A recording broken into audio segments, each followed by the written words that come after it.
متابعي الأعزاء، أهلا وسهلا بكم معنا على قناة بودكاست حكاية مدن.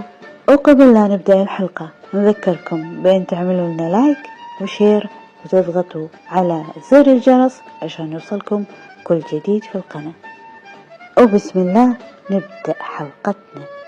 كان يا مكان في قديم الزمان، وحلقتنا اليوم حكاية عن راديو أمي.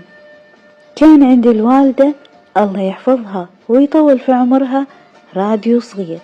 هذا الراديو كان عندها من لما كنا احنا صغار، كانت تبدأ شغله من بداية الصباح بعد صلاة الفجر، وكنا نسمع عند بداية الإرسال هذه الموسيقى اللي تسمعوها في الخلفية.